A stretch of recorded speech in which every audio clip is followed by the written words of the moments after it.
నమస్కారం ప్రజలారా, ముందుగా నారా భువనేశ్వరి గారికి జన్మదిన శుభాకాంక్షలు తెలియజేసుకుందాం. ఎందుకంటే నా తరపున వీడియో చూసేటువంటి మీ అందరి తరపున మన పార్టీ తరపున కూడా మీకు ప్రత్యేకమైనటువంటి జన్మదిన శుభాకాంక్షలు తెలియజేద్దాం. ఎందుకంటే సరే, మనం చేసేటువంటి సేవా కార్యక్రమాలు, మా నాన్న చేసే సేవా కార్యక్రమాలు, మరి పార్టీలకు అతీతంగా వాళ్ళు చేసేటువంటి సేవా కార్యక్రమాలు బాగున్నాయి, బాగా అనిపించింది కాబట్టి నేను ఓపెన్గా మరి ఆ భువనేశ్వరి గారికి మనం ప్రత్యేకమైన జన్మదిన శుభాకాంక్షలు తెలియజేద్దాం. అందుకే ఈ వీడియో కూడా చేర్చడం, వేరే ఉద్దేశం ఏమి లేదు. ఎందుకంటే వాళ్ళ పార్టీలు వేరు, మన పార్టీలు వేరు, మన సిద్ధాంతాలు వేరు, మన కట్టుబాట్లు వేరు, మన ఆలోచన విధానం వేరు, మరి వాళ్ళ ఆలోచన విధానం వేరు. అదేవిధంగా వాళ్ళ నాయన పేరుతో, భువనేశ్వరమ్మ గారు వాళ్ళ నాయన పేరుతో ఎన్టీఆర్ ట్రస్ట్ పేరుతో ఏ విధంగా సేవా కార్యక్రమాలు చేస్తారు, ఏ విధంగా తల్లిదండ్రులు లేని బిడ్డలను ఆమె తల్లి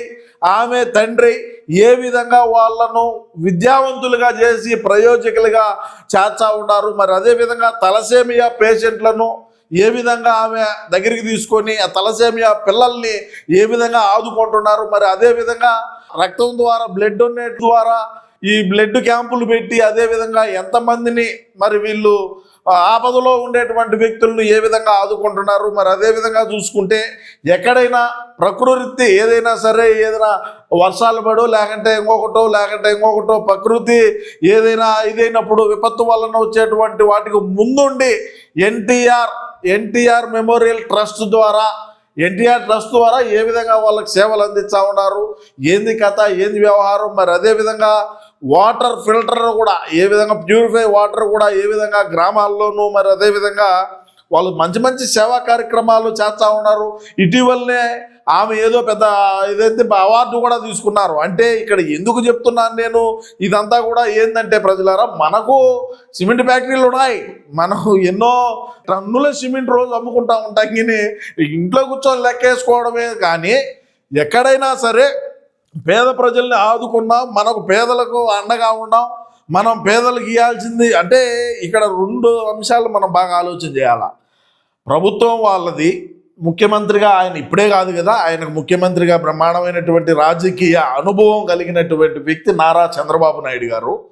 ఆయన రాజకీయంగా రాష్ట్రాన్ని అభివృద్ధి వైపు, పేదలకు అందుబాటులో ఉంటూ పేదలు బతకాలా, పేదలకు సంక్షేమం కానీ, పేదోడు కూడా 3 పూట్ల అన్నం తినాలా అనేటువంటి ఒక లక్ష్యంగా ఆయన ప్రభుత్వాన్ని నడుపుతూ ఉంటే, వాళ్ళ సతీమణి గారు మరి ఎన్టీఆర్ ట్రస్ట్ ద్వారా పేదలకు, బడుగు బలహీన వర్గాలు చెందినటువంటి వ్యక్తులకు మెడికల్ క్యాంపులు పెట్టడం కానీ, ట్యాబ్లెట్లు పంపిణీ చేయటం కానీ, తలసేమియా కావచ్చు, బ్లడ్ కావచ్చు, ఎంతోమంది ప్రాణాలు ఈ రక్తదానం వల్ల ఎంతోమంది ప్రాణాలు కాపాడటం కావచ్చు, తల్లిదండ్రులు లేని వాళ్ళ కార్యకర్తలకే కాకుండా, తెలుగుదేశం పార్టీ కార్యకర్తలకే కాకుండా పార్టీలకు అతీతంగా ఎవరైనా మా పిల్లలు, మా తల్లిదండ్రులు లేరనో, తండ్రిని కోల్పోయినామనో, తల్లిని కోల్పోయినామనో ఎవరైనా ఎన్టీఆర్ మెమోరియల్ ఆ స్కూల్ దగ్గరికి పోతే అక్కడ ఆ స్కూళ్ళలో వాళ్ళకు అడ్మిషన్లు ఇచ్చి వాళ్ళను విద్యావంతులుగా తీర్చిదిద్దుతా ముందుకు పోతా ఉన్నాం. ఇప్పుడు ఎవరు కూడా విద్య అనేది ఊరికేనే స్కూళ్ళు పెట్టి, ఊరికేనే కాలేజీలు పెట్టి ఎవడు కూడా చదివి, అది ఒక వ్యాపారం అయిన రోజుల్లో ఆమె ఫ్రీగా చదువులు చెప్పేయటం, వాళ్ళ ఫుడ్ కావచ్చు, వాళ్ళ బెడ్ కావచ్చు, నాసిరకమైంది అనేది ఎక్కడ లేకుండా మంచి కార్పొరేట్ స్కూళ్ళకు తలదన్నే విధంగా ఉండేటువంటి స్కూళ్ళల్లో మరి విద్యను చెప్పించా, మరి ఆ విధంగా పిల్లలను భవిష్యత్తుని తీర్చిదిద్దుతాం అంటే అది ఏం ఆశామాష మాటలు కాదు. అది ఎంతో ఖర్చుతో కూడుకున్న పని. అయినప్పటికీ మరి ఇటు హెరిటేజ్ సంస్థ, మరి ఏ విధంగా హెరిటేజ్ మీద కూడా మనం ఎన్నో రకాలుగా దుమ్మెత్తి పోసినాం, మరి ఎన్నో రకాలుగా ఎన్నెన్నో చేసినాం. ఎక్కడైనా సరే విపత్తు, మరి అదేవిధంగా చూసుకుంటే మా ఉమ్మడి కడప జిల్లాలోనే అన్నమయ్య ప్రాజెక్టు కొట్టుకోపోయినప్పుడు ఎన్టీఆర్ ట్రస్ట్ వాళ్ళు వచ్చి ముందు వచ్చినారు అక్కడికి. ఎవరైతే ఇళ్ళు కొట్టుకోపోయినాయో వాళ్ళకి ఆర్థిక సహాయం చేసినారు. ఎవరైతే వాళ్ళ పిల్లకాయలు ఉంటారో వాళ్ళ పిల్లకాయలకు బట్టలు, అదేవిధంగా రకరకాలుగా ఎన్నో వాళ్ళు తినేదానికి మరి నిత్యావసర వస్తువులు ఆర్థికంగా స్పాట్లోనే ఆర్థికంగా కూడా వాళ్ళు సహాయం చేసినటువంటి చరిత్ర ఎక్కడో ఎందుకు మా సొంత జిల్లాలో జరిగిన సంఘటన నేను చెప్తా ఉన్నా. ఆ రోజు మనం అధికారంలో ఉన్నాం, మన వైసీపీ పార్టీ, మన అన్న ముఖ్యమంత్రిగా ఉన్న రోజుల్లో ఎన్టీఆర్ సేవలు మన రాజంపేట అన్నమయ్య ప్రాజెక్టు కొట్టుకోపోయిన రోజుల్లో అందినాయి. ఎక్కడో ఎందుకు మన దగ్గర అందిందే, మన దగ్గర ఉండేదే చూద్దాం. ఆ విధంగా పేదలను ఆదుకుంటూ ఆ విధంగా రాష్ట్రంలో ఉండేటువంటి ప్రజానికానికి ఎన్టీఆర్ ట్రస్ట్ ద్వారా సేవలు అందించారు.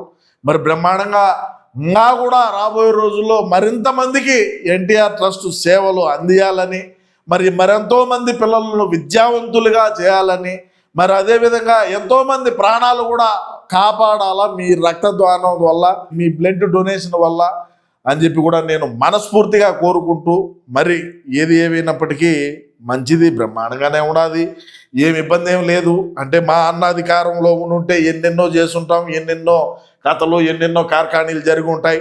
సరే, ప్రస్తుతానికి కూటమి ప్రభుత్వం బ్రహ్మాండంగా ముందుకు పోతా ఉన్నది.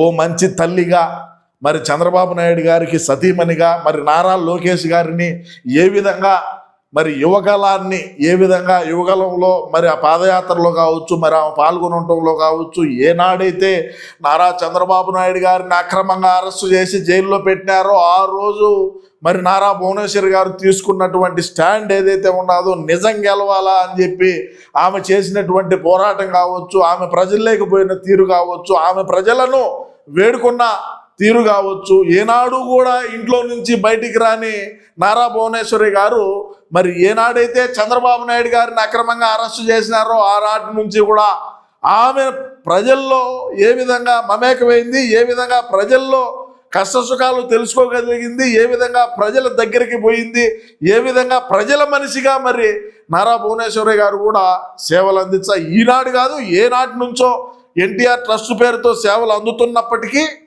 మరి ప్రత్యక్షంగా స్వయంగా ఆమె మరి ప్రజల్లోకి వచ్చి ఆమె తెలుసుకొని నిజం గెలవాలనే ప్రోగ్రాంలో కూడా బ్రహ్మాండంగా ఆమె ప్రజల మన్నలను పొందింది. ఆ పొందిన తర్వాత మరి యువగలం, మరి అదేవిధంగా నారా లోకేష్ గారితో పాటు ఆమె కూడా పాదయాత్ర చేయడం, ఆమె ముందుకు పోవడం, ఆ తర్వాత కూటమి ప్రభుత్వం రావడం, ప్రభుత్వం వచ్చిన తర్వాత 2 సంవత్సరాలు పూర్తయిన కాలంలో ఎక్కడైనా సరే మీరు ఒకటి ఆలోచన చేయండి, మనం కూడా అధికారంలో ఉన్నాం. మనం అధికారంలో ఉన్ననాడు ఏనాడైనా సరే కార్యకర్తల్ని పట్టించుకున్నటువంటి చరిత్ర దాఖలాలు మన పార్టీలో ఉన్నాయా? అంటే మంత్రులకి ఎమ్మెల్యేలకు కూడా లేదు రాజా అంటాం, అంటే అది వాస్తవం కదా. ఏ ఎమ్మెల్యే అయినా, ఏ ఎంపీ అయినా సరే గేట్ బయట నుంచే మాట్లాడి సకల శాఖ మంత్రిగా పేరుండే సజ్జలతో మాట్లాడి పంపించేటువంటి కార్యక్రమాలు మన పార్టీలో జరిగితే, పార్టీ కోసం కష్టపడి పార్టీ జెండాను భుజానేసుకొని నడిపిస్తా ఉండేటువంటి వాళ్ళను ఇంటికి పిలిచి వాళ్ళ ఇంట్లో భోజనాలు పెట్టి, మహిళలకు బట్టలు పెట్టి కార్యకర్తని గౌరవించటం, మరి ఇది ఒక తెలుగుదేశం పార్టీకే సాధ్యమైందని కూడా నేను ఈ సందర్భంగా తెలియజేసుకుంటూ, మరి ఆమె భువనేశ్వరమ్మ గారు కూడా కార్యకర్తలతో ఏ విధంగా మమేకమై కార్యకర్తల కష్టసుఖాలు ఏ విధంగా తెలుసుకుంటుంది, కార్యకర్తల బిడ్డల్ని తన బిడ్డల మాదిరినే చూసుకొని మరి వాళ్ళకు ఉన్నతమైనటువంటి చదువులు చెప్పించి వాళ్ళు కూడా ఉన్నత స్థాయిలో ఉండాలని చెప్పి ఆలోచన రావడమే మరి అదొక పెద్ద ఇది అనుకోవాలా. మళ్ళాంటి వాళ్ళకి అట్లాంటి ఆలోచనలు, అట్లాంటి కథలు, అట్లాంటి అవాలాలు రావాలంటే అది మరి ఒక జన్మెత్తాల. ఏది ఏమైనప్పటికీ అమ్మ నారా భువనేశ్వరమ్మ గారు, మీరు ఇదే విధంగా ఎన్టీఆర్ ట్రస్ట్ పేరుతో పేద సాదా బడుగు బలహీన వర్గాలకు చెందినటువంటి వ్యక్తులకు అందరికీ కూడా ఉపయోగపడుతూ మీ సేవల్ని ఇలాగే ముందుకు కొనసాగించాలని మనస్ఫూర్తిగా కోరుకుంటూ, మన తరపున, మన అందరి తరపున మరొకసారి నారా భువనేశ్వరమ్మ గారికి పుట్టినరోజు శుభాకాంక్షలు. నమస్కారం.